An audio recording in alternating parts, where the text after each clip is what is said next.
तो आइए आज का अपना हम सेशन आरंभ करते हैं। आप सबका हार्दिक स्वागत है।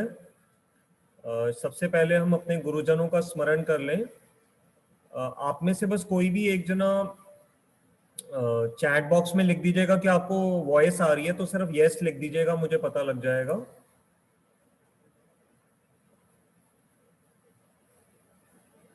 ठीक है, कपिल सक्सेना जी ने बता दिया, थैंक यू कपिल जी। तो हम सबसे पहले अपने गुरुजनों को प्रणाम कर लें। ओम अज्ञानतिमिरन्धस्य ज्ञानांजन शलाकया चक्षुरुन्मीलितं येन तस्मै श्री गुरुवे नमः। वाञ्छाकल्पतरुभ्यश्च कृपा सिन्धुभ्येव च पतितानां पावनेभ्यो वैष्णवेभ्यो नमो नमः।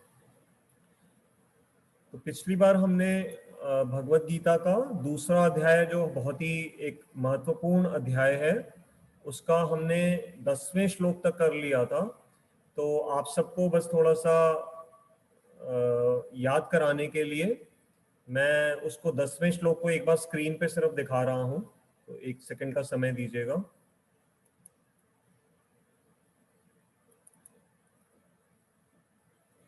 तो ये आप देख पा रहे हैं स्क्रीन पे जो 10वां श्लोक है, इसका मैं अनुवाद एक बार पढ़ देता हूं। हे भरतवंशी धृतराष्ट्र, उस समय दोनों सेनाओं के बीच में शोक आतुर अर्जुन से श्री कृष्ण ने मानो हंसते हुए यह वचन कहा। तो इस श्लोक को हम पिछली क्लास में कर चुके हैं। इसमें बस थोड़ा सा आपको याद करा दूं कि ये संजय ने धृतराष्ट्र से कुछ बात कही और उन्होंने कहा, हे भरतवंशी धृतराष्ट्र, उस समय अर्थात जब वो उसको डिस्क्राइब कर रहे हैं दोनों सेनाओं के बीच में। ये हमने डिस्कस किया था कि जो भगवत गीता का उपदेश हुआ है कहाँ हुआ, दोनों सेनाओं के ठीक मध्य में हुआ। तो सभी योद्धाओं ने इस घटना को होते हुए देखा। और शोक आतुर अर्जुन, तो अर्जुन जो है वो इस समय शोक से ग्रस्त हैं। उनसे श्री कृष्ण ने, भगवान श्री कृष्ण ने मानो हंसते हुए यह वचन कहा। तो पिछली बार हमने काफी डिटेल में हंसते हुए के भगवान हंसते हुए का क्या अर्थ है, इसको हमने काफी डिटेल में स्टडी कर लिया था। तो आज अब हम अपने अगले श्लोक की तरफ बढ़ रहे हैं, लेकिन मैं उसको स्क्रीन पे लाने से पहले एक और स्लाइड आपके साथ ला रहा हूं। थोड़ा सा उसको देख के आपको कुछ याद आ जाएगा कि हमारी इस चैप्टर की डिस्क्रिप्शन कैसे है। अब हम एक आज नए फेज में एंटर कर रहे हैं। आप देखिए आपकी स्क्रीन पे ये आ रहा है समरी ऑफ चैप्टर 2।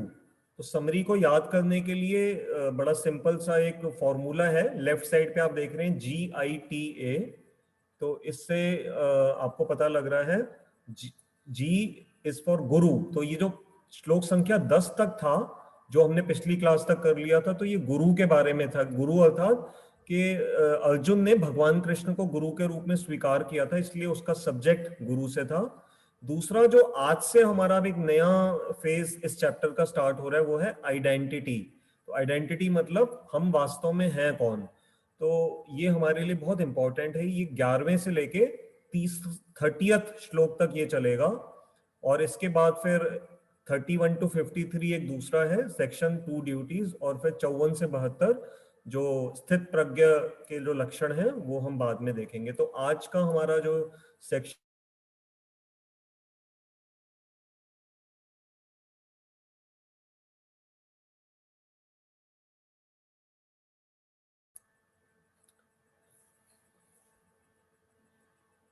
एक मिनट में देखूं होस्ट में कैसे हट गया, जरा रुकिए।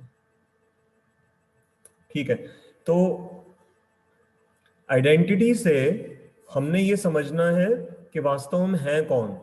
एक बहुत ही छोटा सा उदाहरण भी हम ले सकते हैं। जब भी आप कभी ड्राइव कर रहे होते हो, और आजकल हम सभी लोग गूगल मैप्स को यूज करते हैं, तो आपने देखा होगा गूगल मैप्स भी सबसे पहले आपसे क्या करवाता है, वो कहता है कि आप आइडेंटिफाई करिए कि आप कहाँ पर हैं और कहाँ जाना है। तो जब तक आप गूगल मैप्स को भी ये नहीं बताते कि आप बेसिकली इस लोकेशन से इस लोकेशन तक जाना चाहते हैं, तो इवन वो भी आगे काम नहीं करता। तो जब एक मैप जैसी चीज, एक सॉफ्टवेयर भी इस चीज पे डिपेंडेंट है कि सबसे पहले हमें उसको इंस्ट्रक्शन देनी पड़ती है कि हम कौन हैं, कहाँ जाना चाह रहे हैं, कहाँ पर हैं अभी। तो आप अपनी लाइफ के बारे में सोचिए कि अगर लाइफ को एक अगर हम जर्नी के रूप में देखें कि मान लीजिए हम जन्म हुआ और एक मृत्यु तक का समय है, और उसमें जो हमारी पूरी की पूरी ये जर्नी है, जो ट्रैवल हम कर रहे हैं, उसमें अगर हमने अभी यही नहीं आइडेंटिफाई किया कि पहली बात हम कौन है, कहाँ खड़े हैं और जाना कहाँ है, तो जो लाइफ का भी जो हमारा सॉफ्टवेयर है, जो प्रकृति हमारे सॉफ्टवेयर से हमें कंट्रोल कर रही है, तो वो भी हमें कहाँ लेकर के जाएगी, हम कहीं भी कंफ्यूजन से इधर उधर घूमते रहेंगे। तो ये जो आइडेंटिफिकेशन है, इसमें गीता हमारी बहुत हेल्प करेगी। और जो आज का जो पहला श्लोक, जो अब हम 11वां श्लोक लेने जा रहे हैं, यहां से वास्तव में जो रियल भगवत गीता है वो आज स्टार्ट हो रही है। क्यों रियल भगवत गीता क्यों आज स्टार्ट हो रही है? क्योंकि भगवान कृष्ण जो एक्चुअल में उपदेश हैं वो इसी 11वें श्लोक से उन्होंने आरंभ किया। जब तक अभी अर्जुन ने भगवान की शरण नहीं ली थी, तब तक भगवान ने उनको कोई उपदेश नहीं दिया है। और अब क्योंकि अर्जुन भगवान की शरण ले चुके हैं, तो आज भगवान गुरु के रूप में, टीचर के रूप में अपना आगे का कार्य संभालने वाले हैं। तो अब हम यहाँ से आरंभ कर रहे हैं। मैं एक बार अब आपके साथ स्क्रीन पे ये 11वां जो श्लोक है वो लेकर के आता हूं, फिर हम आगे इसके बारे में और बात करेंगे। तो आप देख रहे हैं कि आपकी स्क्रीन पे श्री भगवान उवाच 11वां श्लोक आ रहा है। अब मैं आपको याद करा दूं कि ये जो श्री भगवान उवाच है, ये पहले भी एक बार आया है। तो लेकिन उस समय तक क्या था कि अभी अर्जुन ने भगवान की शरण नहीं ली थी। और अब जो है श्री भगवान उवाच, वो एक तरह से भगवान की अथॉरिटी को भी यहाँ पर दर्शा रहा है कि अब क्योंकि अर्जुन भगवान की शरण ले चुके हैं, अब उनको जो उपदेश करने वाली जो एक रोल है भगवान अब प्ले करने वाले हैं, तो अब हम उस डायरेक्शन से ही भगवान के प्रति वही रिस्पेक्ट का भाव रखेंगे और उसको समझने का प्रयास करेंगे। तो सबसे पहले मैं इसका संस्कृत में जो श्लोक है वो पढ़ रहा हूं। अशोच्यान अन्वशोचस्त्वम प्रज्ञावदांश भाषसे गतासून अगतासूंश्च नानुशोचंती पंडितः। ये सभी जो अभी श्लोक आएंगे 11 से लेकर के कुछ आगे तक, इनमें से अधिकांश श्लोक बहुत प्रसिद्ध श्लोक भी हैं, आपको कई जगहों पे ये देखने को मिलेंगे। तो इसलिए इनको समझना हमारे को बहुत हेल्पफुल रहेगा। तो पहले मैं एक बार इसका अनुवाद आपके सामने पढ़ देता हूं।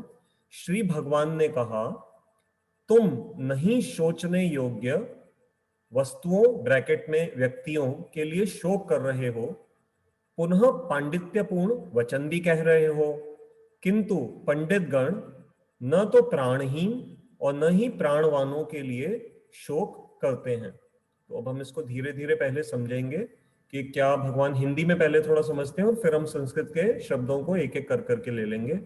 तो भगवान कह रहे हैं, तुम नहीं सोचने योग्य वस्तुओं के लिए शोक कर रहे हो।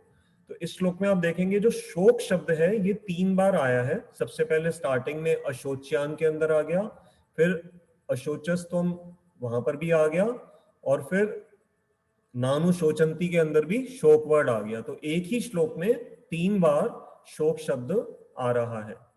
तो अब हम इसको ये देख रहे हैं कि भगवान कह रहे हैं, तुम नहीं शोक करने योग्य वस्तुओं या व्यक्तियों के लिए शोक कर रहे हो। अर्थात सबसे पहले ही भगवान ने जो अपना अपना जो आरंभ किया है अपना उपदेश, तो उन्होंने अर्जुन के लिए कोई स्वीट वर्ड्स या कोई ऐसा उनको, जिसको हम कहते हैं ना बटरिंग टाइप का, कि कोई हम अपने श्रोता के लिए सोच रहे हैं कि वो कोई बुरा ना मान जाए, भगवान ने ऐसा बिल्कुल भी कोई भी व्यवहार नहीं किया है। वो बिल्कुल एक स्ट्रिक्ट टीचर की भांति अर्जुन को उनकी कमियां दिखाने से ही आरंभ कर रहे हैं कि ये तुम्हारी गलती है। क्या गलती है? उन्होंने अर्जुन से ये कहा कि तुम न शोक करने योग्य व्यक्तियों के लिए या वस्तुओं के लिए शोक कर रहे हो। तो सबसे पहली कमी भगवान ने अर्जुन को ये दिखाई। और फिर दूसरा उसके ऊपर, जैसे कहते हैं ना कि एक जले पे नमक छिड़कना, तो भगवान साथ साथ ये भी कह रहे हैं कि तुम साथ साथ क्या कर रहे हो अर्जुन, एक दूसरी क्या ऊपर से और गलती कर रहे हो कि तुम पांडित्यपूर्ण वचन भी कह रहे हो। तो एक तरफ से तो बातें तो इस तरह की कर रहे हो कि जैसे तुम बड़ी हायर, तुमने स्क्रिप्चर्स को कोट किया, शास्त्रों के बारे में बताया, और ये बोला कि जो बड़े बड़े विद्वान लोग हैं उनका ये विचार होता है। तो तुम कोट तो उन लोगों को कर रहे थे जो कि पंडित हैं, लेकिन उनके पांडित्यपूर्ण वचन को साथ साथ कहते हुए, परंतु स्वयं जो एक्टिविटी कर रहे हो वो वास्तव में इनकम्पैटिबल है, मैच नहीं कर रही आपके इन वचनों के साथ। फिर कह रहे हैं भगवान आगे, किंतु पंडित गण न तो प्राणहीन और न ही प्राण वालों के लिए शोक करते हैं। तो भगवान ने यहाँ 2 कैटेगरीज बताई हैं, प्राणहीन और प्राणवान। प्राणहीन कौन हुए? जो अपना शरीर छोड़ चुके हैं, अर्थात जिनकी मृत्यु हो गई है। और प्राणवान कौन हुए? जिन्होंने अभी अपने प्राणों को धारण किया हुआ है। तो भगवान कह रहे हैं पंडित गण जो है वो इनमें से किसी के लिए भी शोक नहीं करते हैं। तो इसमें पंडित गण एक नया शब्द आया है, हम उसके बारे में भी पहले ही समझ लेते हैं कि पंडित कौन होता है, भगवान पंडित से किसकी तरफ इशारा कर रहे हैं। पहले भी हमने एक दो बार कुछ बात इस विषय पे चर्चा करी थी। जनरली हमारे इंडिया में इस समय पंडित जो शब्द है वो जनरली हम लोग उस व्यक्ति के लिए यूज कर रहे हैं जो हमारे परिवार में जब कोई मान लीजिए कोई शादी हो रही है, कोई मृत्यु इत्यादि हो जाती है, या जब हम गृह प्रवेश करते हैं या कोई नए बिजनेस को आरंभ करते हैं, तो उस समय क्या है, हम पंडित जी को बुलाते हैं और पंडित जी आते हैं। ये सभी धर्मों में है, अलग अलग धर्मों में उसको आप अलग अलग नाम से बोल सकते हैं। क्रिश्चियनिटी में प्रीस्ट बोल सकते हैं, और गुरुद्वारे से हम बुलाते हैं ग्रंथी जन जो होते हैं उनको हम रिस्पेक्टफुली अपने घरों में बुलाते हैं। ऐसे ही मुसलमानों में भी कोई इस तरह के जरूर होंगे। तो ये जो कार्य करने के लिए हर धर्म में आप देखेंगे कि कुछ ऐसी व्यवस्था की हुई है, परंतु यहाँ थोड़ा सा हम ध्यान देंगे कि पंडित गण का वास्तव में शब्द क्या का अर्थ क्या है, ये शब्द कैसे बना है। इसके लिए मुझे एक स्पीकर से बड़ा अच्छा एक सुंदर सा श्लोक मिला कि पंडित शब्द की डेफिनेशन क्या है। वहां कहा है संस्कृत में, पंडा संजातास्य पंडितः, कि ये पंडित वो व्यक्ति है जिसकी जो बुद्धि है ना वो सत और असत के अंदर विवेक डिफरेंस को विवेकपूर्ण तरीके से समझ सकती है। मैं दोबारा बोलता हूं, पंडित एक वो व्यक्ति हैं जिनकी बुद्धि के अंदर ये एक्सपर्टीज है, ये काबिलियत है कि वो सत और असत, अर्थात कौन सी संसार में वस्तुएं सत हैं और कौन सी असत हैं, उसके डिफरेंस को जो बुद्धि अच्छी तरह से डिफरेंशिएट कर सकती है, समझ सकती है, डिस्टिंग्विश कर सकती है, वो पंडित की डेफिनेशन है। तो अब एक तरफ से मैंने भी आपको बताया और आप भी जानते हैं कि हम तो पंडित जी को जनरली सेरेमनीज इत्यादि के लिए हम उनका रोल समझते हैं, और यहाँ पर पंडित की एक्चुअल डेफिनेशन क्या आ रही है कि जीवन में सद और असद दोनों के डिफरेंस को अच्छी तरह समझ सकता है। तो इसमें कुछ सिमिलैरिटी है और थोड़ा सा डिफरेंस है। वास्तव में ये जो पंडित शब्द हमारी सभ्यता में चलता आ रहा है ये बहुत प्राचीन है, तो उसका जो ओरिजिनल जो डिस्क्रिप्शन है वो वही है जो मैंने अभी आपको संस्कृत श्लोक से बताया। अब चलते चलते चलते चलते जैसे जैसे कलयुग इत्यादि बढ़ा है और हमारा सभ्यता का ज्यादा ध्यान क्या है, इन चीजों में ही चला गया है कि भाई ये शादी ब्याह और इन सब चीजों में धर्म को हमने ज्यादातर वहीं तक ही रिस्ट्रिक्ट करके रख दिया है। तो इसलिए वही शब्द तो वही चलता आ रहा है पंडित, लेकिन वो पंडित जी ज्यादातर क्या है उस रोल से ही हमने उनको रिस्ट्रिक्ट कर दिया। इसमें पंडितों की कोई गलती नहीं है, गलती हमारे इस मॉडर्न समाज की है कि हमने उनको उनकी जो रियल उनकी जो पावर है उसको हम यूटिलाइज नहीं कर रहे हैं। तो प्रयास ये करें कि उन पंडितों के साथ बैठें, और यदि वो सच्चे पंडित हैं तो वो आपको अवश्य ही ये गीता के इस डीप ज्ञान के बारे में कुछ अवश्य बता पाएंगे। तो ये जो पंडित शब्द है ये गीता में एक जगह नहीं, यहाँ पर जैसे इस एक बार श्लोक में पहली बार आ रहा है दूसरे अध्याय के 11वें श्लोक में, ये कई जगह और भी आएगा। टोटल मिलाकर के मुझे बताया गया कि 4 बार ये वर्ड रिपीट हुआ है अलग अलग जगहों पे। जैसे एक बड़ा महत्वपूर्ण और प्रसिद्ध श्लोक है, विद्या विनय संपन्ने ब्राह्मणे गवि हस्तिनी सुनीचे स्वपाकई च पंडितः समदर्शिना, ये शायद 5वें अध्याय का या 6ठे का है, हो सकता है कहीं पे भी हो। तो उसमें भी ये शब्द आया, तो वहां पर भी आप देखेंगे उस श्लोक को भी क्या है, पंडितः समदर्शिनः, कि पंडित वो होते हैं जो समदर्शी होते हैं। समदर्शी अर्थात सब में समानता से सबका दर्शन करते हैं। तो ये जो समान भाव से दृष्टि देखना या सद और असद के अंदर जो डिस्टिंग्विश कर पाना, ये पंडित के रियल क्वालिफाइंग क्राइटेरिया है। तो हम इससे अब आगे पूरी जिंदगी ध्यान रखें और अपने बच्चों को भी बताएं कि ये जो पंडित शब्द है, या जब हम धामों में जाते हैं और कहते हैं ना, हरिद्वार में जब हम हर की पौड़ी जाते हैं तो हम पांडा जी को ढूंढते हैं, वृंदावन में गोवर्धन में कोई सेरेमनी करवानी होती है तो हम जनरली हिंदी में अब वो पांडा शब्द का भी क्या हो गया, पंडा हम बोलते हैं। बट वास्तव में ये बड़ा ही एक उच्च भाव वाला ये कार्य है और इसको रिस्पेक्टफुली हमें वो उसकी देनी चाहिए।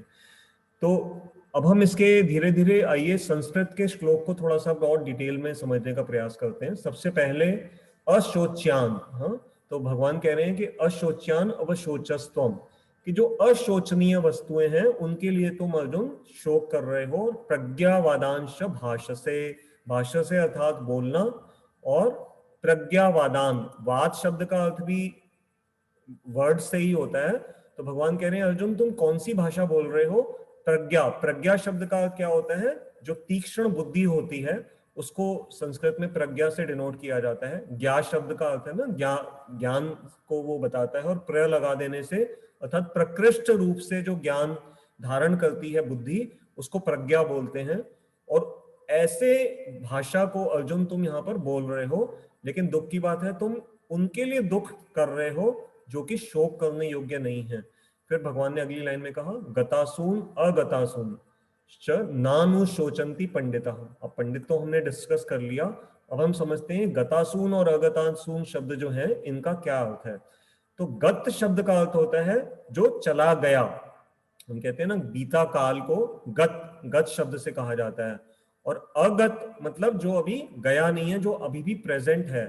अब आप पूछोगे कि ये जो असून शब्द है इसका क्या अर्थ है, क्योंकि ये दो शब्द जुड़ करके आया है ना, गतासून और अगतासून। तो असून शब्द क्या है? हमारी प्राण वायु के लिए संस्कृत में ये शब्द आता है असून। तो अब इसको अब आप ध्यान से धीरे धीरे समझिए। गत जमा असून, तो असून शब्द का अर्थ बताया प्राणवायु। हमारे शरीर में पंच प्राण होते हैं, 5 प्राण होते हैं, अपान सपान। जैसे शरीर के अंदर जो हम ये प्राणायाम जो आजकल किया जाता है ना, जो आप जैसे रामदेव जी करवाते हैं या और सही योगा में करवाया जाता है, तो इसमें जो ये प्राणों का जो बॉडी में जो ट्रांसमिशन साइकिल हर समय चल रही है, तो ये पंच प्राण हमारे बोले गए हैं, और हर प्राण का एक अलग अलग फंक्शन है। तो जनरली ऐसे बोला जाता है कि जब मृत्यु, कई बार हम हिंदी में एक फ्रेज भी यूज करते हैं ना कि उनके प्राण पखेरु उड़ गए। तो प्राण पखेरु उड़ गए मतलब हमारे शरीर से जो हमारी प्राण वायु है वो चली गई छोड़ कर करके। और एक छोटा सा और उदाहरण से भी आप समझ सकते हैं, जो जिन लोगों ने आप में से कभी भागवत का अध्ययन किया होगा, तो जब भगवान कृष्ण बहुत छोटे थे, अभी गोकुल में थे, तो जो पूतना राक्षसी आई थी एक बड़ी सुंदर स्त्री का वेश धारण करके, और उसने यशोदा मैया से कृष्ण भगवान को अपनी गोद में ले लिया, और उनको दूध पिलाने के बहाने से उनको वो जहर देना चाह रही थी, मारना चाह रही थी भगवान कृष्ण को। उस समय भगवान कृष्ण ने जब ये जान लिया कि ये तो राक्षसी और मुझे मारने आई है, तो भगवान ने उसका दूध खींचते खींचते उसकी प्राण वायु को ही खींच लिया था। और जब भगवान ने उसकी प्राण वायु को हर लिया, तो साथ साथ जो उसकी आत्मा थी, जो पूतना के अंदर जो उसकी अपनी आत्मा थी, उसको भी भगवान ने उसके शरीर से अलग कर दिया, और फिर उसको धात्री गति प्रदान करी, जिसको हमने पहले भी एक बार इस लीला को डिस्कस किया था। तो वहां पर ये शब्द आते हैं कि प्राण वायु को हर लिया था। तो प्राण वायु क्या है, इसको हम पहले ध्यान से थोड़ा सा और समझ लें कि टेक्निकली ये हमारे शरीर में क्या रोल प्ले कर रही है। तो अब हम इसको थोड़ा सा, अब देखिए आज से जो है ना, अब हमारी गीता जो है वो डेप्थ में जा रही है, क्योंकि अब फिलॉसफी रियल आरंभ हो जाएगी। तो थोड़ा सा धैर्य रखिएगा, क्योंकि जो रियल गीता है उसमें अब हम धीरे धीरे प्रवेश कर रहे हैं। मैं प्रयास करूंगा जितना हो सकेगा सरल से सरल, आराम आराम से हम चलेंगे, क्योंकि ये बेसिक्स हैं, ये हमारी लाइफ के बेसिक्स हैं। अगर हमें लाइफ के बेसिक्स क्लियर हो जाएंगे तो आगे भगवत गीता समझना सरल हो जाएगा। तो हमारी 2 शरीर बताए गए। अब आप कहेंगे 2 शरीर कौन से हैं? हमने तो एक ही बॉडी देखी है। जब हम रोज सुबह शीशे के सामने जाकर के तैयार होते हैं तो हमें तो एक ही बॉडी नजर आती है। तो देखिए 2 शरीर कैसे हैं? जो शरीर को आप शीशे में देखते हो, इस समय आप मुझे देख पा रहे हो या मैं आपको आपकी वीडियो कॉल्स में देख पा रहा हूं, तो उसमें अगर हम ध्यान से देखें तो जो शरीर आंखों से नजर आता है, गोवर्धन पूजा है ना, तो इंद्र ने अपना प्रकोप दिखाई दिया। एक मिनट, इंद्र ने गोवर्धन पूजा वाले दिन ही तो बारिश करी थी, तभी तो भगवान ने पार को उठाया था। हाँ हाँ, आराम से आराम से। कोई बोल रहे थे, मैंने एक मिनट सबको म्यूट दोबारा से किया है, शायद वो हट गया था। तो एक मिनट के लिए बस समझ लीजिएगा। तो मैं ये बोल रहा था कि जो हमारे को जो शरीर शीशे में नजर आता है, वो आंखों से जो नजर आता है वो है हमारी ग्रॉस बॉडी, जिसको हम स्थूल शरीर बोलते हैं। और जब मृत्यु होती है किसी की, तो वास्तव में वही शरीर हमारे सामने बिना प्राणों के हम उसका दर्शन करते हैं। उसमें कोई हलचल नहीं होती, क्योंकि प्राण उसमें से निकल गए हैं और आत्मा निकल गई है। तो जो ग्रॉस बॉडी है वो किन तत्वों से बनी हुई है? मुख्य रूप से 5 तत्व हैं जिनसे हमारे शरीर की संरचना होती है। आपने कई बार सुना होगा पृथ्वी, जल, वायु, अग्नि, आकाश। तो ये 5 ग्रॉस तत्व हैं जिनसे हमारा शरीर बना होता है। ठीक है, अब ग्रॉस बॉडी के अंदर ये 5 तत्वों से ये शरीर बना।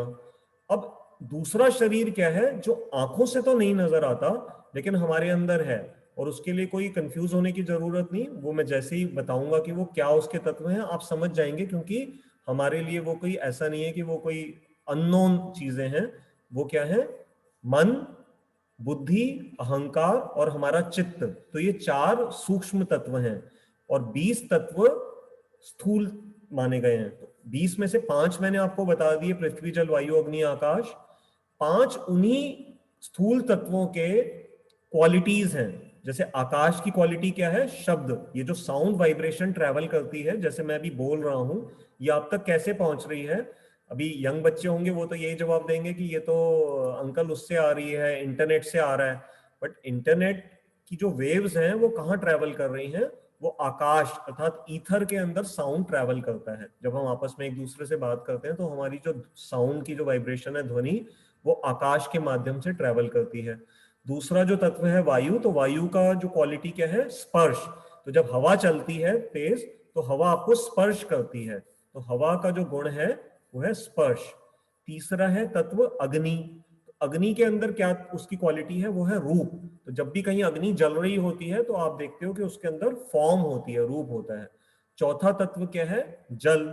जल के अंदर क्या उसकी क्वालिटी आ जाती है? टेस्ट।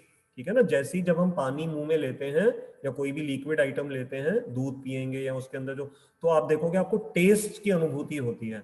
और पांचवा जो तत्व है पृथ्वी, जो हमारे जैसे पृथ्वी जो लैंड हम देखते हैं, या जो हमारे शरीर की संरचना में भी पृथ्वी तत्व बहुत प्रधान है। तो उस पृथ्वी की क्या स्पेशलिटी है? गंध, स्मेल। तो कोई भी जो सॉलिड चीज हम देखते हैं, हर वस्तु की एक अपनी फ्रेग्रेंस होती है। जैसे अभी अभी मैं जहां पर रहता हूँ, यहाँ भी बारिश हल्की स्टार्ट हो गई है। तो बारिश से क्या होता है, आप देखोगे जब बारिश के बाद आप एकदम से बाहर जाते हो किसी ओपन एरिया में, तो आपको ना एक भीनी भीनी सी पृथ्वी से एक मधुर सी गंध, स्मेल सी सुनाई, मतलब सूंघने को मिलती है। तो उससे पता लगता है पृथ्वी का जो अपना गुण क्या है? गंध है। तो अब अभी तक हमने कितने 20 में से जो 20 ग्रॉस तत्व हैं, स्थूल तत्व हैं, उसमें से हमने कितने डिस्कस कर लिए? 5 हो गए ये जो मूल तत्व हैं, पृथ्वी, जल, वायु, अग्नि, आकाश। 5 हमने डिस्कस किया उनकी क्वालिटीज, तो अब कितने हो गए? 10। अब 10 और तत्व हैं, वो क्या हैं? उसमें आ जाती है 5 कर्म इंद्रियां और 5 ज्ञान इंद्रियां। अब आइए हम इनको समझते हैं। इंग्लिश में आपने सुना होगा नॉलेज एक्वायरिंग सेंसेस और एक्शन ओरिएंटेड सेंसेस। तो नॉलेज एक्वायरिंग सेंसेस कौन सी हैं? हमारी आंख, जिससे हम देख करके कोई ज्ञान लेते हैं। कान, जिनसे हम शब्द को सुन करके ज्ञान हासिल करते हैं। नाक, स्मेलिंग की जो हमारी नोज रोल प्ले करती है। ठीक है, तो ये हो गए ना। फिर हमारी जीभ, जिससे हम कोई भी चीज टेस्ट करते हैं। और पांचवा है हमारी त्वचा, स्किन। स्किन से हम टचिंग सेंसेशन से कोई भी टेम्परेचर इत्यादि को महसूस कर पाते हैं। तो ये हो गई हमारी 5 ज्ञान इंद्रियां। तो अभी तक कितने तत्व हो गए? 15। और 5 बची कर्म इंद्रियां। कर्म इंद्रियां आप समझ सकते हैं हमारे शरीर के वो पार्ट्स जिनसे हम कोई एक्शन करते हैं। ये हाथ, हमारे पैर, ये 2 हो गए। मुंह, जिसका थ्रू हम बोलते हैं। ठीक है, तो ये तीसरी हो गई। और चौथा है हमारा यूरिन निकालने का हमारे जो शरीर के अंग हैं। और पांचवा शरीर से हमारा जो मोशन इत्यादि के लिए जो एनस होता है हमारा, वहां से जो शरीर एक्सक्रीट कर देता है। तो ये 5 कर्मेंद्रियां हैं। तो इस तरह से हमारी 20 ये स्थूल तत्व हो गए। और 4 मैंने आपको बताया था सूक्ष्म तत्व हैं, सटल। मन, बुद्धि, अहंकार और चित्त, ये 4 सूक्ष्म तत्व हैं। तो ये जो 24 तत्व हैं, इसको समझने का जो ज्ञान है, इसको बोला जाता है सांख्य। सांख्य मीन, सांख्य शब्द है ना, संख्या शब्द से आया है। तो आप लोग जो कई मंदिरों में अगर जाकर के रेगुलर सुनते होंगे तो आपने देखा होगा कि वहां पर क्या आता है? सांख्य ज्ञान। कई जगह आपने ये जो गीता का जो दूसरा अध्याय हम चल रहे हैं, इसका शीर्षक भी क्या है? सांख्य योग। तो सांख्य क्या क्या क्या अर्थ है? काउंटिंग वाइज, संख्या से तत्वों को समझना। तो जैसे 20 तत्व हमने समझे ग्रॉस लेवल के हैं, 4 हैं सूक्ष्म स्तर के 24, और 2 तत्व और बताए गए हैं जो ना ग्रॉस है ना सटल है, लेकिन उनसे सुपीरियर है। उनमें 25वां है आत्मा और 26वां है परमात्मा। तो टोटल मिलाकर के 26 तत्वों की ये पूरी क्रिएशन बताई गई है। आप कभी भी ध्यान से सोच लीजिएगा इस विषय पे, इन 26 तत्वों के अलावा इस पूरे ब्रह्मांड में there is nothing else left. आप, मेरी क्लास जब खत्म हो जाएगी आप विचार कीजिएगा, इन 26 तत्वों के अलावा जो मैंने अभी बोले हैं, आप जितना मर्जी अपना दिमाग को कहीं ना कहीं भगा करके ले जाइए, आपको इन 26 तत्वों के अलावा इस पूरी क्रिएशन में, मैं ये नहीं कह रहा कि सिर्फ भारतवर्ष या ये वाली जो पृथ्वी है या ये प्लेनेटरी सिस्टम जो हमारा है, आप कहीं पे भी पूरे यूनिवर्स में कोई भी पार्ट को स्टडी कर लीजिए, आपको ये 26 तत्व ही मिलेंगे। तो इन 26 तत्वों का जो स्टडी है उसको बोला जाता है सांख्य, या उसका दूसरा नाम है ज्ञान। और ज्ञान को अगर हम जब भगवान के साथ जोड़ लेते हैं, जैसे जो हम भगवत गीता में इस समय स्टडी कर रहे हैं, तो ज्ञान योग या सांख्य योग, तो ये अब जो हमारे जो सेकंड चैप्टर है ये हमारे को इन सब बातों के विषय में बता रहा है। तो अब भगवान की बात पे अब हम दोबारा से श्लोक पे वापस आते हैं। तो भगवान कह रहे हैं ये जो असून, अब आपको समझ में आ गया हो कि प्राण क्या है। प्राण जो वायु है वो हमारी इस ग्रॉस बॉडी में, ग्रॉस बॉडी कौन सी है, जो शीशे में नजर आती है, और सटल बॉडी क्या है, मन बुद्धि अहंकार और चित्त। तो मन बुद्धि अहंकार और चित्त और हमारी ग्रॉस बॉडी के बीच में जो कनेक्टिंग लिंक है वो ये प्राण वायु है। जो 5 प्रकार के जो प्राण हैं हमारे, जो अलग अलग डायरेक्शंस में, कोई प्राण ऊपर की तरफ चलते हैं, कोई नीचे की तरफ चलते हैं, कोई शरीर के थ्रू, जैसे कोई हमारे जो शरीर जो एक्सक्रीट करता है वेस्ट प्रोडक्ट को, उसमें एक अलग प्राण का रोल है। तो हर तरह के प्राण का अलग अलग रोल है। यहाँ पर शायद संजय डडवाल जी हमारे साथ जुड़े हुए हैं, वो योगा एक्सपर्ट हैं। मैं उनको कभी बोलूंगा कि वो हमें इन प्राण के बारे में ना और अच्छी तरह से, पतंजलि योग सिस्टम के अंदर इन प्राणों को, ये बड़ा इंटरेस्टिंग साइंस है, कभी हम इन चीजों पे ध्यान नहीं देते, हम सिर्फ कह देते हैं कि हमारे प्राण उड़ गए। परंतु अगर हम किसी योगा एक्सपर्ट से इसको समझेंगे ना, तो बहुत अच्छे तरीके से वो समझाएंगे कि डकार आना भी एक प्राण का रोल है, हिचकी आना, शरीर से निकालना, ये सभी प्राणों का अलग अलग वो अपना कार्य कर रहे हैं। इसलिए आयुर्वेद जो है वो इस प्राणों की टेक्निक्स वगैरह को ही, दोषों को स्टडी कर करके ही बॉडी के अंदर बैलेंस को टारगेट करता है और उसी से हमारे को स्वस्थ बनाता है। तो अब यहाँ पर असून शब्द से अब हम समझ में आ गया कि प्राण, सटल और ग्रॉस बॉडी के बीच का जो लिंक है वो प्राण है। तो आइए अब दोबारा से श्लोक को समझते हैं।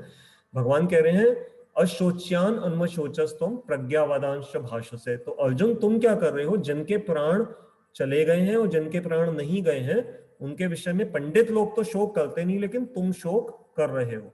अब जैसे यहाँ अर्जुन के बारे में हम थोड़ा समझने का प्रयास करें। अर्जुन यहाँ किसके लिए शोक कर रहे हैं? अर्जुन क्या गतासून के लिए कर रहे हैं या अगतासून के लिए? थोड़ा सोचिए। ये मैं आपके सामने एक प्रश्न दे रहा हूँ, आपको टीजर दे रहा हूँ, थोड़ा विचार करिए। क्योंकि आप म्यूट हैं इसलिए बोल तो नहीं सकेंगे, लेकिन मैं आपको इसका उत्तर बता देता हूँ। इस समय जो अर्जुन जो है वो अगतासून के लिए चिंता कर रहे हैं। अगतासून अर्थात जिनके प्राण अभी नहीं गए हैं। क्योंकि अर्जुन किसके बारे में चिंता कर रहे हैं? भीष्म पितामह, द्रोणाचार्य और अपने भाई बंधुओं के बारे में इस समय चिंतित हैं। तो क्योंकि ये इस समय सभी के सभी लोग जिंदा हैं, मौजूद हैं, तो इसलिए अर्जुन का इस समय जो प्राइमरीली जो शोक का जो विषय है वो इनके बारे में है। जब ये महाभारत का युद्ध समाप्त हो गया था उस समय ये पांडव लोग जीत गए थे, तो युधिष्ठिर महाराज जो पांडवों में सबसे बड़े भाई थे वो राजा बने। लेकिन उस समय युधिष्ठिर महाराज को कोई खुशी नहीं हुई जीतने की, वो उस समय शोक में चले गए। क्यों शोक में चले गए? क्योंकि उनको ये लगा कि जो सारी जो लड़ाई हुई है और इसमें लाखों करोड़ों लोगों की मृत्यु हुई है, उसका कारण मैं हूं। उनको ऐसा कुछ लगा कि दोष मेरे ऊपर भी जाता है, तो वो बड़े चिंतित हो गए। तो उनको जो शोक हुआ था वो कौन सा है? वो गतासून वाला है। अर्जुन को जो हो रहा है, मैं दोबारा बोल रहा हूं, अर्जुन को जो इस समय शोक हो रहा है वो अगतासून वाला है, जिंदा लोगों के लिए है। और युधिष्ठिर महाराज को जो महाभारत की लड़ाई के बाद जो शोक हुआ वो गतासून वाला है, अर्थात जिनके प्राण चले गए हैं। तो इन दोनों ही शोकों को भगवान कह रहे हैं कि जो पंडित लोग हैं वो अच्छा नहीं समझते हैं। क्यों? क्योंकि पंडितों को ये नॉलेज होती है कि शरीर के अंदर ऐसा कौन सा तत्व है जो सदा रहने वाला है और इस शरीर की मृत्यु होने पर भी वो समाप्त नहीं होता। मैं अभी इस श्लोक में उस तत्व के बारे में अभी ज्यादा नहीं बोल रहा, क्योंकि हमने ये एक पैटर्न बनाया हुआ है कि जो गीता का एक एक श्लोक जितना समझा रहा है हम उतना ही डिस्कस करेंगे ताकि हमारा सस्पेंस और इंटरेस्ट आगे के श्लोकों में बना रहे। तो अब मैंने इसको ब्रॉडली श्लोक को कवर कर लिया है। अब मेरे पास जो कुछ मेरे पॉइंट्स रजिस्टर में नोटेड हैं, मैं प्रयास करता हूं अगले 10 मिनट में उनको एक एक करके लेने का। तो बस मुझे एक समय दीजिएगा, सिर्फ 1 मिनट का। कि अब हम आते हैं टीचर का रोल पे, जो भगवान इस समय टीचर का, एक गुरु का रोल प्ले कर रहे हैं। तो आप देखेंगे कि कोई भी टीचर जनरली 3 टेक्निक से अपने प्यूपिल्स को, अपने जो शिष्य हैं उनको कंट्रोल करता है। सबसे पहले जनरली टीचर पैम्परिंग का रोल प्ले करता है। जब आप एक छोटे बच्चे को जब एक नर्सरी स्कूल में एडमिट कराते हो तो उस समय उसकी टीचर उसको बहुत प्यार देती हैं, उसको चॉकलेट देंगी, प्यार से उसको सहलाएंगी, क्योंकि अभी बच्चे की अटैचमेंट घर में है, वो अपनी मम्मी से अटैच है। उस बच्चे को 4 घंटे तक स्कूल में बिठाने के लिए टीचर उसको बहुत पैम्पर करती है, प्यार देती है। दूसरा फिर रोल आता है कि टीचर एजुकेशन देता है या देती है। पैम्परिंग के बाद जो रियल रोल है एजुकेशन देने का, वो आरंभ होता है, ज्ञान देना। और तीसरा है टीचर का रोल चेस्टाइज करना, अर्थात कभी कभी दंडित करना, सजा देना। तो ये हम सब ने अपने स्कूल कॉलेज लाइफ में देखा होगा कि कभी अगर हमसे कभी कोई गलती हुई तो उसी समय फिर हमारे टीचर्स ने उस समय हमें डांटा या सजा दी, कई बार हाथ ऊपर करवा दिए हमारे और क्लास के बाहर हमें खड़ा कर दिया। तो यहाँ भगवान कृष्ण भी क्या है, अर्जुन को पैम्परिंग का तो उन्होंने यहाँ पर कोई रोल प्ले नहीं किया भगवान ने, क्योंकि ये दोनों क्या हैं, मैच्योर्ड इंडिविजुअल्स हैं, ग्रोन अप इंडिविजुअल्स हैं। तो भगवान इसलिए यहाँ पर कोई पैम्परिंग की तो अर्जुन को जरूरत है नहीं। तो एजुकेशन अब अर्जुन की स्टार्ट हो रही है, और एजुकेशन में सबसे पहले भगवान ने कहां से स्टार्ट किया है, चिस्टाइजिंग से, उनको डांटने से। तो डांटा क्यों, क्योंकि अर्जुन से ये इस तरह का जो अज्ञान की बात थी ये अर्जुन से एक्सपेक्टेड नहीं थी, इसलिए भगवान ने उनको डांटा है। तो ये ठीक वैसा ही है जैसे गुरु और डॉक्टर में कोई विशेष फर्क नहीं होता। कई बार जब हम डॉक्टर के पास जाते हैं तो डॉक्टर का भी काम क्या होता है, सिर्फ ये नहीं है कि आपको कोई बीमारी थी और डॉक्टर ने आइडेंटिफाई कर दिया कि देखिए आपको ये बीमारी है, नहीं। डॉक्टर का काम आइडेंटिफाई करना भी है और फिर मेडिसिन को प्रिस्क्राइब करना भी है, तभी तो वो रियल डॉक्टर हुआ ना। अगर आप एक डॉक्टर के पास गए और उसने आपकी आंख में कुछ वो हो रही है, जलन हो रही है, आंख लाल हो रही है, उसने आइडेंटिफाई तो कर दिया कि आपको कंजंक्टिवाइटिस हो गया है। लेकिन अब आप कहेंगे अच्छा डॉक्टर साहब अब मुझे क्या करना है, डॉक्टर कहे कि नहीं नहीं बस हो गया, अब मैंने आपको लिख के बता दिया, अब ये बता दिया आपको है क्या। तो क्या आप उस डॉक्टर के पास दोबारा जाएंगे? हम नहीं जाएंगे। हम उस डॉक्टर से ये एक्सपेक्ट कर रहे हैं कि वो कंजंक्टिवाइटिस तो उसने आइडेंटिफाई कर दिया, हमें उससे कोई फर्क नहीं पड़ता वो आइडेंटिफाई करे या ना करे, हमें क्योर करना है अपनी आंख को। तो डॉक्टर वो अच्छा जो दवाई भी लिखे और फिर हमारे को ठीक कर दे। तो वही काम एक टीचर और गुरु का होता है। तो आजकल के मॉडर्न दुनिया में गुरु बनाना एक फैशन हो गया है। बट इसमें एक अच्छाई भी है कि चलिए ठीक है कि हम गुरु एटलीस्ट कर रहे हैं, लेकिन दुख की बात यह है कि बहुत सारे लोगों ने गुरु को क्या है, सिर्फ अपने एक उनका अच्छा सा फोटो उनके ड्राइंग रूम में बड़ा अच्छा उन्होंने फ्रेम करके टांग दिया है। लेकिन जब आप उनसे कुछ बात करते हैं कि अच्छा आप इन गुरुजी के पास इतने सालों से जा रहे हैं, आपने इनसे क्या सीखा, क्या समझा, क्या आपके जीवन में कोई परिवर्तन आया, तो अधिकांश लोग हम बस ये बताते हैं हाँ हाँ मेरा ना बिजनेस कम चल रहा था, अब मैं उनके पास जाता हूँ, मेरा बिजनेस अच्छा हो गया है, मेरी बेटी की शादी हो गई, और जो जिनसे मेरे गुरुजी के कई ऐसे शिष्य हैं उनकी ये प्रॉब्लम दूर हो गई, ये हो गई। तो जनरली लोग आपकी उस टॉपिक को दूसरी तरफ ले जाते हैं कि किसको क्या मिला। See that is not the criteria of having a Guru in life. Guru means भारी, भारी means not in the weight category की गुरु के पास आपसे ज्यादा ऑपुलेंस है, या उनका जो आश्रम है वो आपसे कई गुना बड़ा है, या उनकी जो कार है वो आपकी कार से कई और अच्छी लग्जरियस कार है। No, these are not the criteria of गुरु।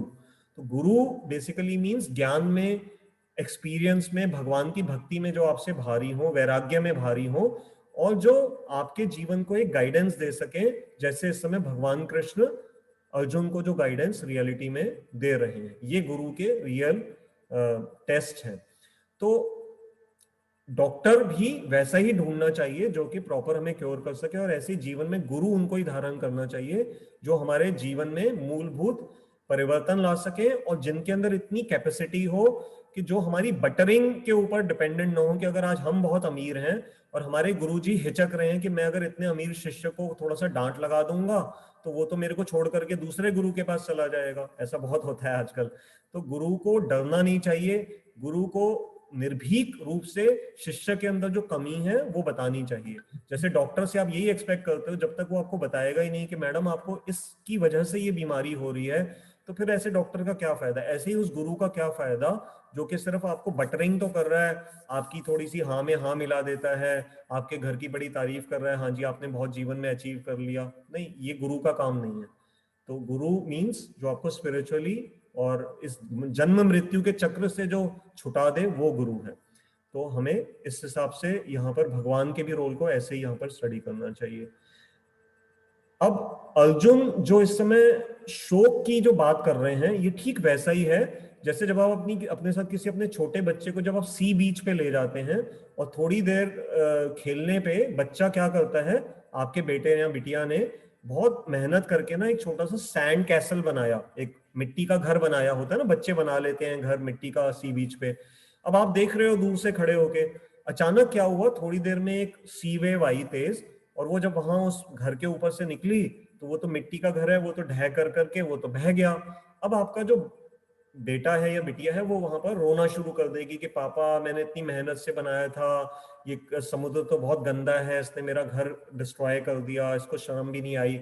लेकिन आप मनी मन क्या कर रहे हो, आप क्या दुखी होते हो उस समय? नहीं, आप तो पहले से ही जानते थे कि ये जो बच्चा बना रहा है ये तो टेम्परेरी है, बस समुद्र की बूंदें आएंगी और वो इसको बिगाड़ देंगी। तो ऐसे ही अर्जुन के साथ क्या समस्या है कि अर्जुन जो विजन के हिसाब से ये सोच करके चल रहे हैं कि ये जो मेरे रिश्तेदार मेरे गुरुजन खड़े हैं इनके साथ मेरा जो संबंध है वो हमेशा रहेगा, बट अर्जुन ये नहीं देख रहे कि जो काल की अभी लहर आने वाली है वो इसको पूरा का पूरा डुबो देगी। तो अर्जुन उस बच्चे की भांति है जिसका घर टूटने को जा रहा है, तो अब अर्जुन पहले से चिंता कर रहे हैं। और भगवान कृष्ण उस पेरेंट की भांति हैं जो ये पहले से ही जानते हैं कि काल का एक अभी लहर आने वाली है जिससे ये लड़ाई होगी और ये सभी के सभी योद्धा मारे जाएंगे। तो जैसे अब अर्जुन एक उस बच्चे की भांति अब रो रहे हैं, तो भगवान कृष्ण उस पिता या माता की भांति अर्जुन को समझा रहे हैं कि तुम्हारा रोना बेकार है, क्योंकि तुमने घर ही ऐसी जगह पे बनाया था जहां पर की लहर आने वाली थी। तो यही गलती हम लोग भी जीवन में करते हैं। ये जो भगवान की कृपा से हमें ये जो परिवार, संतान, घर, बिजनेस इत्यादि मिला है, हम बस एक यही गलती कर रहे हैं और सत्संग में आकर के यही चीज हमें काट करके सिखाती है कि जैसे जब आप ट्रेन में ट्रैवल करते हो या हवाई जहाज में ट्रैवल करते हो तो थोड़ी देर के लिए आपकी अपने पड़ोस वाले सीट पे जो बैठे होते हैं उनके साथ आपकी बड़ी दोस्ती हो जाती है, आप आपस में गप्पे मारते हो, एक दूसरे को वेफर्स वगैरह शेयर करते हो, बिस्किट शेयर करते हो। परंतु जब आपका स्टेशन आ जाता है, आपको वाराणसी पे उतरना है तो आप वहां उतर गए, उसको बॉम्बे जाना है वो बॉम्बे में उतरेगा। अब उस समय हम रोना नहीं शुरू कर देते क्योंकि हमारे को मेंटेलिटी में ट्रेंड होते हैं हम कि ये तो ट्रेन के मित्र हैं, थोड़ी देर का साथ है, कुछ समय के बाद अलग हो जाएंगे। तो वास्तव में ये जो जीवन जो हम जी रहे हैं ये भी ठीक वैसी ही एक जर्नी है। हम सब गलती यही कर बैठते हैं कि हम अपने माता पिता, अपने बच्चों, अपने भाई बंधुओं, अपनी पत्नी, अपने पति, अपने बिजनेस में अपने पड़ोसियों के साथ ये धीरे धीरे सोचना शुरू कर देते हैं कि ये हमारा परमानेंट निवास है, परमानेंट रिलेशंस हैं। और जब ये रिश्ते टूटते हैं, जब समुद्र की कोई बड़ी लहर आती है, उस समय फिर हम उस बच्चे की भांति रोना शुरू कर देते हैं जैसा इस समय अर्जुन रो रहे हैं।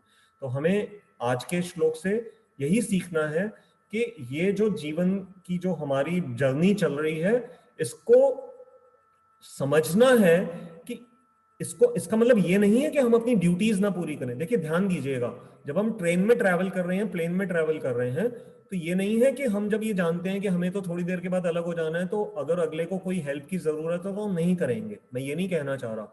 हेल्प हम ट्रैवलिंग में भी करते हैं, एक दूसरे की पूरा सम्मान करते हैं, एक दूसरे से रिस्पेक्टफुली बात करते हैं, बट अटैच नहीं होते उस व्यक्ति के साथ क्योंकि हमें पता है 2 घंटे के बाद उसने ट्रेन से उतर जाना है।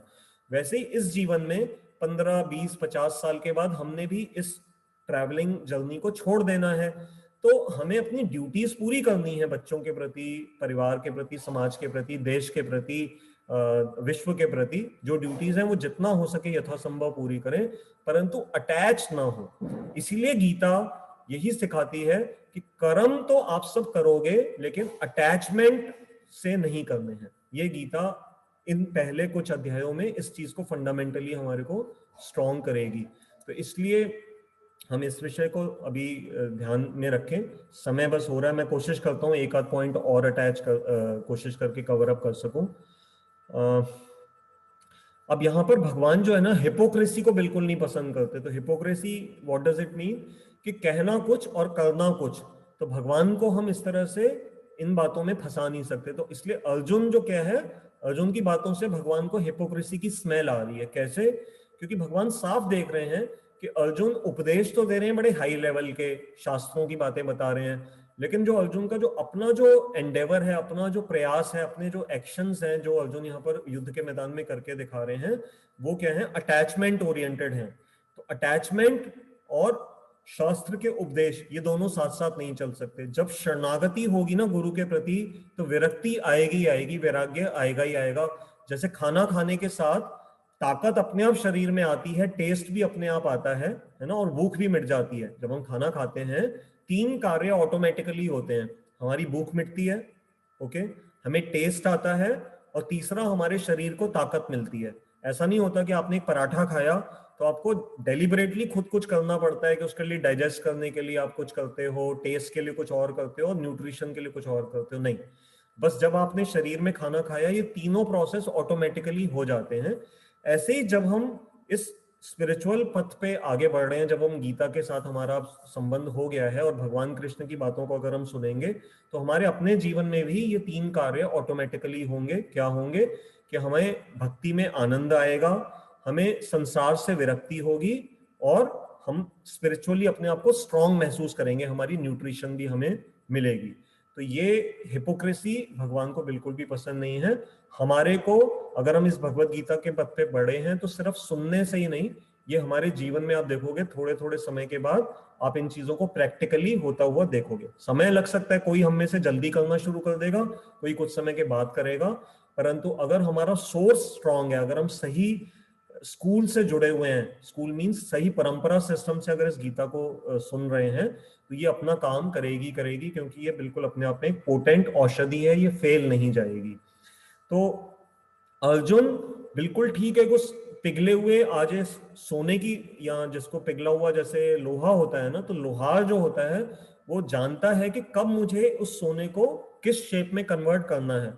तो ठंडे सोने को आप हथौड़ा कितना भी मार लो, आप उसको कोई शेप नहीं दे पाओगे। तो सोने को पिघलाना पड़ता है। ये जो हमारे स्टील के बड़े बड़े प्लांट्स होते हैं, इवन जो ग्लास इंडस्ट्री होती है, तो वो भी मेरे ख्याल से उसको पिघला करके कोई शेप दी जाती है। गोल्ड इंडस्ट्री में भी सोने को पिघला करके कोई ऑर्नामेंट्स वगैरह बनाए जाते हैं। तो टेम्परेचर की वजह से हम उसकी फॉर्म को चेंज करते हैं और फिर उसको दूसरा रूप दे पाते हैं। तो अर्जुन जब तक, अभी पहले क्या था, पहले अध्याय में अर्जुन अभी मोल्ड होने वाली शेप में नहीं थे, अर्जुन अभी पिघले नहीं थे, अर्जुन ज्ञान दिए जा रहे थे भगवान को। लेकिन अब जब अर्जुन पूरी तरह से फेल हो गए हैं और उन्होंने भगवान के प्रति शरणागति ले ली है, तो अब भगवान स्ट्राइक कर रहे हैं। Strike the iron when it is hot. तो अब अर्जुन बिल्कुल हॉट हो चुके हैं, पिघल चुके हैं, उनका मन पिघल चुका है, और अब अर्जुन नरम हो चुके हैं। अब भगवान कोई भी जो उनके हृदय को शेप देना चाहेंगे वो दे देंगे। ऐसे ही हमारे, बस मैं ये आखिरी बात ये बोल करके रुकूंगा, हमसे भी यही अपेक्षित है। अगर इस गीता का हमें रियल बेनिफिट आगे लेना है, क्योंकि अब आगे सारी फिलॉसफी स्टार्ट होने वाली है, तो हमें भगवान के प्रति ना थोड़ा सा अपने मन को खोलना पड़ेगा कुछ हद तक। उसको, मैं ये नहीं कह रहा कि इसकी सफाई हमें करनी पड़ेगी अपने मन की, लेकिन एटलीस्ट हमें अपना माइंड को थोड़ा सा खोलना पड़ेगा। जैसे इंग्लिश में एक फ्रेज है ना कि parachute works best only when it is open. तो जो पैराशूट होता है, जब आप कूदे जान बचाने के लिए, किसी हवाई जहाज में आग लग गई और पायलट ने बोला कि पैराशूट लेकर के कूद जाओ, अब आप पैराशूट लेकर के कूदे, लेकिन अगर पैराशूट को आपने खोला ही नहीं, वो बटन ही नहीं दबाया, आप डर के मारे वो बटन को नहीं प्रेस कर रहे जिससे पैराशूट खुलेगा, तो क्या होगा? आप जमीन पे गिरेंगे और आप मृत्यु हो जाएगी। तो पैराशूट का सिर्फ वो बटन दबाना है, तो पैराशूट खुलेगा तभी अपना काम करेगा। ऐसे ही जो गीता को अगर लेना है अपने जीवन में, इस ज्ञान को, तो हमें अपने मन को खोलना पड़ेगा, और मन को खोलने के लिए थोड़ा सा भगवान के प्रति श्रद्धा और इस गीता के प्रति श्रद्धा को खुल करके रखना होगा। ब्लाइंड फेथ नहीं होना चाहिए, लेकिन फेथ होना चाहिए। बिना फेथ के हम किसी भी फील्ड में आगे बढ़ नहीं सकते। तो ये कह के अब हमारा समय क्योंकि लगभग हो गया है, तो मैं अपने आप को यहाँ रोक रहा हूँ। जो हमारे साथ नए श्रोता जुड़े हैं उनका दोबारा से हार्दिक स्वागत है। यदि आपके कोई भी प्रश्न हैं तो दो तरीके हैं प्रश्न पूछने के। आप जूम में एक फीचर होता है, आप अपना हैंड रेस कर सकते हैं, या फिर चैट बॉक्स में आप टाइप कर दीजिए आपका प्रश्न, तो मैं आपको अनम्यूट कर दूंगा, या मैं अगर आपने प्रश्न टाइप किया होगा तो मैं वहां से उसको पढ़ करके उसका उत्तर देने का प्रयास करूंगा। तो आप सबसे निवेदन है, आज बहुत अच्छा शुभ दिवस है। कल दीपावली का पर्व सारे भारत ने, पूरे विश्व ने मनाया, उसकी आप सबको बहुत बहुत बधाई। और भगवान राम, पिछली बार हमने डिस्कस किया था कि भगवान राम अयोध्या से आए थे, तो ये बड़े खुशी का पर्व था और उसको हमने धूमधाम से मनाया। जो आज जो एक विशेष पर्व है गोवर्धन पूजा, उस सब की भी आपको बहुत बहुत बधाई हो। गिरिराज गोवर्धन से प्रार्थना है आज के दिन, वो बड़े कृपालु हैं, इसलिए आप देखते होंगे जो लोग आप में से गिरिराज गोवर्धन गए होंगे तो कितनी बड़ी उनकी परिक्रमा है, लेकिन पूरे विश्व से लोग वहां आते हैं, लाखों करोड़ों की संख्या में उनकी पूरे साल परिक्रमा की जाती है। कई लोगों की तो इतनी श्रद्धा ऐसी है वो लेट लेट के भी परिक्रमा पूरी करते हैं, कई किलोमीटर लंबी परिक्रमा, तो उन सबको प्रणाम। तो गिरिराज गोवर्धन, हमारे गुरुजी यही सिखाते थे कि गिरिराज गोवर्धन बड़े कृपालु हैं, परंतु ध्यान रखना जब परिक्रमा करते हुए तुम्हारे मन में जो इच्छा होगी ना वो पूरी कर देंगे। लेकिन गुरुजी समझाते थे कि कभी भी अपने मन में परिक्रमा करते हुए ना संसार की कोई इच्छाएं कोशिश करके मत रखना, कि मेरी बेटी की शादी नहीं हो रही, या बेटा बिगड़ा हुआ है, या नया घर चाहिए, या बिजनेस अच्छा हो जाए, या मैं अमेरिका चला जाऊं। तो गुरुजी कहते थे ये तो बहुत छोटी छोटी इच्छाएं, ये तो कर्मों के आधार पे तुम्हें वैसे ही मिल जाएंगी। हाँ मांगोगे, गिरिराज जी बड़े कृपालु हैं, वो दे देंगे, लेकिन गिरिराज जी बड़े छलिया भी हैं, छल करने वाले हैं। कैसे? अगर तुमने ये कोई छोटी सी चीज मांगी तो वो ये दे कर करके सोचेंगे मेरा इससे पिंड छूटा, इसने तो छोटी सी चीज मांग ली। तो जैसे एक राजा के पास जाओ तो सिर्फ एक 10-20 रुपए का नोट नहीं मांगना चाहिए, ये दान मांगना भी अपने आप में एक बड़ी आर्ट है। जिसके पास जाओ तो ये देख लेना चाहिए कि उसकी कैपेसिटी कितनी है। तो गिरिराज गोवर्धन की कैपेसिटी क्या है? वो भगवान का प्यार हमें दे सकते हैं, स्वयं भगवान कृष्ण को हमें अपनी कृपा से सौंप सकते हैं, राधा रानी की सेवा दे सकते हैं, भगवान की लीलाएं हमारे सामने ला करके दे सकते हैं। तो इसलिए जब भी कभी गिरिराज जी से आज के दिन जब हम प्रार्थना करें तो उनसे यही प्रार्थना करें कि आप हमें भगवान के शुद्ध भक्तों का संग दीजिए, क्योंकि कार्तिक का महीना चल रहा है, बहुत परम पवित्र मास है। अभी गुरु नानक जयंती भी आएगी, तो ये भी बड़े पवित्र दिवस हैं इस कार्तिक मास के साथ। तो ये बड़ा पवित्र समय है इस समय, तो इसलिए आज का जो दिन है गिरिराज जी से सभी हम सब यही प्रार्थना करें कि गिरिराज धरन, आपको तो भगवान कृष्ण ने अपने बाएं हाथ पे 7 दिन तक उठाया था, तो आप ही की कंदराओं में भगवान ने इतनी अच्छी अच्छी लीलाएं करी हैं, तो कृपया करके उन लीलाओं का हमें दर्शन कराइए। यही हमारे गुरु जी हमें यही सिखाते थे। तो आज गिरिराज जी से भी यही प्रार्थना है। अभी तक आप में से किसी का कोई प्रश्न नहीं आया है तो मैं अपनी तरफ से एक छोटी सी मीडिया न्यूज आपके साथ शेयर करता हूं, तब तक आप सोचिए अगर कोई भी प्रश्न आपके मन में कुछ आ रहा हो तो बताइए। एक छोटी सी मीडिया न्यूज है, ये आपको जानकर के खुशी होगी। ये आपकी स्क्रीन पे आ गई है, मैं इसको थोड़ा सा एनलार्ज कर देता हूं। देखिए ये अभी एक आया था कि ये जो कोविड का जो समय चला ना, तो मेडिटेशन और योगा, ये टॉप एक्टिविटीज आई हैं, रिसर्च जो डेटा पूरा कैलकुलेट हुआ है पेंडेमिक के दौरान। तो अब कुछ भी हो सकता था, ये लूडो ने भी, बहुत लोगों ने अपना समय लॉकडाउन के दौरान लूडो खेल के बिताया, सांप सीढ़ी खेली है, किसी ने कुकिंग सीखी, किसी ने ड्राइविंग अपने घर के आसपास सीख ली, किसी ने कोई अपने सॉफ्टवेयर स्किल्स को प्रोग्रेस अच्छा कर लिया, किसी ने इंग्लिश बोलने की क्लासेस को अटेंड किया। लेकिन सबसे ज्यादा जो पूरी एक जो स्टडी हुई है, ये आप पढ़ सकते हैं स्क्रीन पे, मैं थोड़ा पढ़ देता हूं अगर आप इसको मान लो ना पढ़ पा रहे हो। In pandemic times meditation and yoga have emerged as top health activities among people in India, a study says. While meditation emerged as the top go-to activity with a staggering uptick of 2,381%, yoga witnessed a 241% spike, highlighting a focus on mental wellness and stress management. इसका मतलब ये है कि ये जो क्यों ये activities बढ़ी, मेडिटेशन और योग तो पहले भी लोग किया करते थे, परंतु मेडिटेशन में बहुत जबरदस्त उछाल आया है। और क्यों ये लोगों ने किया? क्योंकि लोगों को अपनी मेंटल वेलनेस और स्ट्रेस मैनेजमेंट करने में इन क्रियाओं से बड़ी हेल्प मिली। In the Asia Pacific region, meditation, yoga and pilates saw a huge adoption in 2020, mirroring the global trend. तो ये ऐसा नहीं है कि सिर्फ ये इंडिया में ही हुआ, ये ग्लोबल ट्रेंड देखा गया है कि पूरे विश्व में ये मेडिटेशन और योग को लोगों ने इसका सहारा लिया, with meditation in particular saw massive popularity across the region. तो ये अच्छा है कि ये हमारी जो ईस्टर्न मेथड्स हैं, हमारी जो वैदिक प्रणालियां हैं, मेडिटेट करना और योग करना, तो ये तो भारत की ही पूरे विश्व को देन है, तो हमें इस पे गर्व होना चाहिए। और शायद हम में से भी कई लोग इस गीता क्लास हमने भी लॉकडाउन में ही स्टार्ट किया था, अनु की सजेशन पे 3 मई से हमने क्लासेस स्टार्ट करी थी और आप सब धीरे धीरे जुड़ते चले गए, तो उसके लिए आप सबका बहुत बहुत धन्यवाद है। तो ये भी ये हालांकि इस भगवत गीता क्या है, it is the mother of yoga. तो भगवत गीता इज नॉट, देखिए दुनिया जो योग कर रही है वो तो हठ योग का एक पार्ट है, जो शरीर का जो योग सिस्टम है पतंजलि जी का, उसमें सिर्फ एक एस्पेक्ट जो प्राणायाम से भी अधिक जो है आसन, आसन जो उसमें प्रणाली है अष्टांग योग के अंदर, दुनिया तो ज्यादातर वो कर रही है। परंतु आप और हम सब बहुत लकी हैं क्योंकि भगवत गीता में हमें एक पूरा, समझ लीजिए पूरी कलेक्शन ऑफ योग, जितनी प्रकार के योग हैं वो ये भगवत गीता में एक एक करके हम स्टडी करेंगे। जैसे पहला चैप्टर जो हमने किया वो क्या था, अर्जुन विषाद योग, तो दुख से भी योग कैसे हो सकता है। और ये जो दूसरा चैप्टर अब हमारा आरंभ हुआ है यह है सांख्य योग। तो सांख्य भी मैंने आपको बताया कि सांख्य का क्या अर्थ होता है। आगे जो 3rd चैप्टर आएगा वो क्या है, कर्म योग, फिर उसके बाद ज्ञान योग, फिर अष्टांग योग, ये सब आएंगे, ध्यान योग, फिर भक्ति योग आएगा। तो ये योग के हम धीरे धीरे एक्सपर्ट्स हो जाएंगे अगर हमने ये भगवत गीता की क्लासेस रेगुलरली अटेंड करी।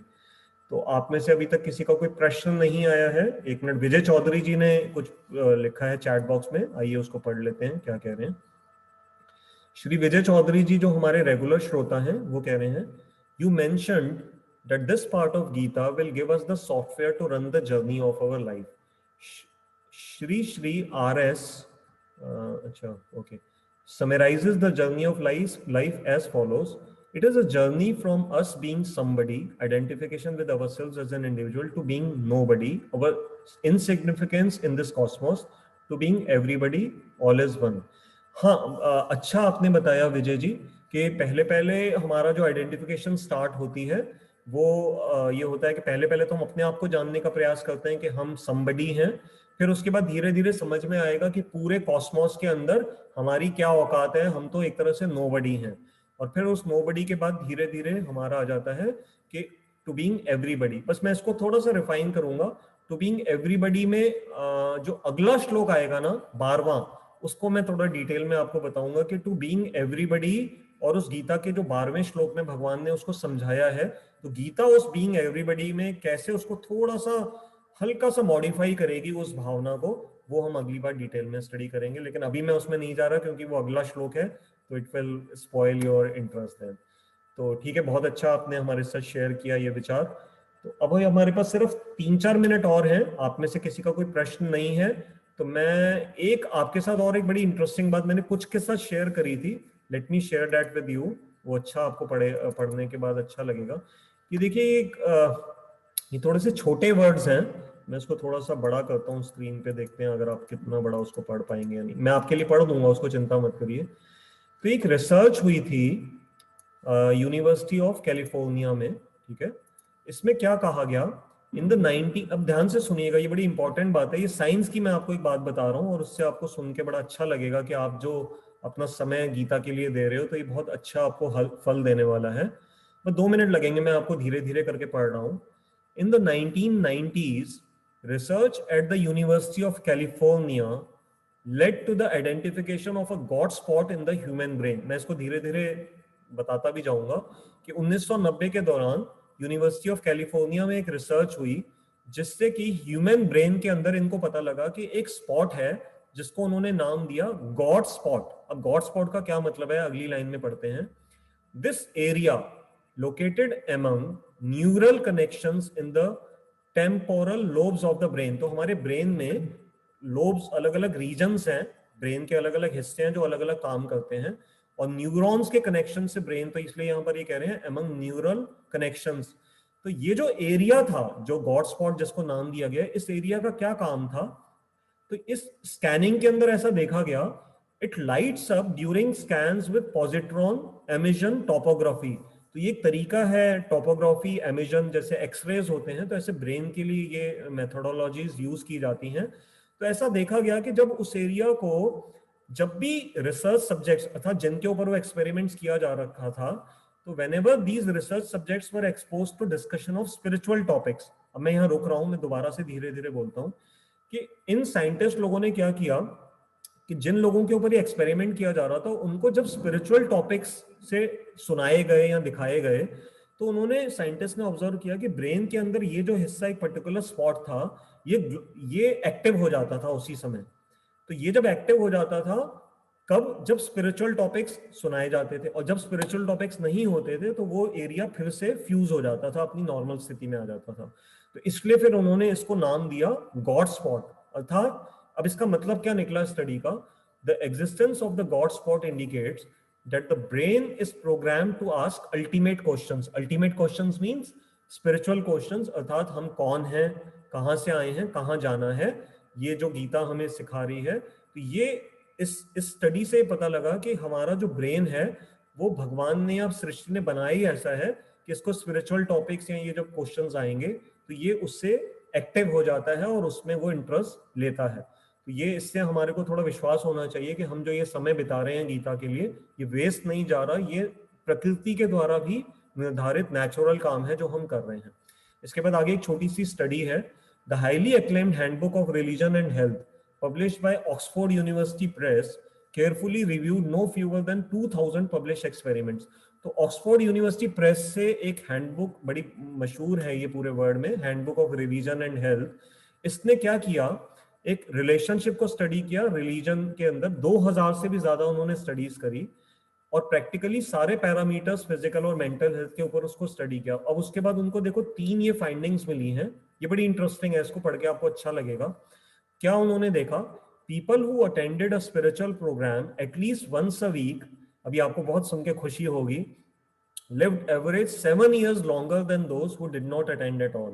मतलब ये इन्होंने स्टडी में ये पाया कि वो लोग जो हफ्ते में कोई ना कोई कम से कम एक स्पिरिचुअल प्रोग्राम अटेंड करते हैं, उनका जो जीवन की जो ड्यूरेशन थी जिंदा रहने की, वो और लोगों से 7 साल कम से कम आगे बढ़ गई। तो आपको ये खुशी होनी चाहिए कि आप भी हर संडे ये जो भगवत गीता की क्लास आप एक घंटा इस पे दे रहे हैं हर वीक में, तो इसका इस स्टडी से पता लगता है कि हमारा जो जीवन है दूसरे एवरेज जीवन से, of course I am not talking about accidents वगैरह, एक्सीडेंट्स का यहाँ पर मतलब नहीं है, बट एक जनरल जो हमारी बॉडी का जो सर्वाइवल एजिंग सिस्टम है, 7 ईयर्स के करीब वो बढ़ सकता है अगर हम हर हफ्ते इस तरह का कोई प्रोग्राम अटेंड करें। अब आगे भी पढ़ के आपको बहुत खुशी मिलेगी। रिलीजियस यूथ, वो जवान बच्चे बच्चियां जो कि थोड़ा धर्म की तरफ बढ़े, showed significantly lower levels of drug and alcohol abuse। तो जो जवान बच्चों ने थोड़ा सा धर्म की क्लासेस अटेंड करी तो ऐसा देखा गया कि उन्होंने ड्रग्स और अल्कोहल से वो बच सके। प्री मैच्योर सेक्सुअल इन्वॉल्वमेंट, तो उन्होंने शादी से पहले जो है सेक्स लाइफ से, जो अनऑथोराइज सेक्स लाइफ है उससे वो बचे। क्रिमिनल डेलिंक्वेंसी की, उनका जो मन की डिस्पोजिशन थी क्राइम करने की, उसमें कुछ कमी देखी गई। और सुसाइडल टेंडेंसीज, जो मैंने कई बार यहाँ पर बोला है, जो आप सब भी, बड़े दुख की बात है कि सुसाइड बच्चों में बहुत बढ़ रहा है, बड़ों में भी बढ़ रहे हैं, बच्चों में भी बढ़ रहे हैं। तो सुसाइडल टेंडेंसीज भी काफी हद तक कम हुई उन बच्चों में जिन्होंने धर्म की ये इस तरह की क्लासेस अटेंड करी। और अंतिम में ये कह रहे हैं, researcher Harold G Koenig concluded a high SQ, SQ means spiritual quotient, आजकल ये 3 क्वोशंट भरे पूरे वर्ल्ड में बड़े पॉपुलर हैं। EQ is emotional quotient, SQ is spiritual quotient, और IQ आप सब जानते हैं इंटेलिजेंस क्वोशंट। तो ये जो a high SQ means spiritual quotient, that means faithfulness to God, appears to benefit people of all means, educational levels and ages। तो ऐसा नहीं है कि ये सिर्फ एक पर्टिकुलर एज या एक पर्टिकुलर समाज के लोगों को ये हेल्प करती है स्पिरिचुअलिटी, ये सबको बहुत ही फायदा देती है। और ये हम सभी खासकर भारत में तो महसूस करते हैं, जब हम किसी मंदिर में जाते हैं, गुरुद्वारे में जाते हैं, मस्जिद में जाते हैं, चर्च में जाते हैं, तो आप महसूस करते हो कि वहाँ का जो एटमॉस्फेयर है, बड़ी मन में शांति आती है। मुझे याद है बचपन में हम कई कई घंटे गुरुद्वारों में जा करके बैठा करते थे और गुरुवाणी सुनना, मंदिरों में कथाएं सुनना, तो वो बचपन से ही वो प्रभाव जो मन के ऊपर पड़ा, और वो आज हमारे बच्चे उन चीज़ों से दूर जा रहे हैं। तो हम सब प्रयास करें अपने बच्चों को इस तरफ लेकर के आएं, तभी उनका भी भविष्य सुधरेगा और विश्व का भी भविष्य सुधरेगा। तो आप सबका बहुत बहुत धन्यवाद। कोई बोलने में मिस्टेक हुई हो उसके लिए क्षमा कीजिएगा।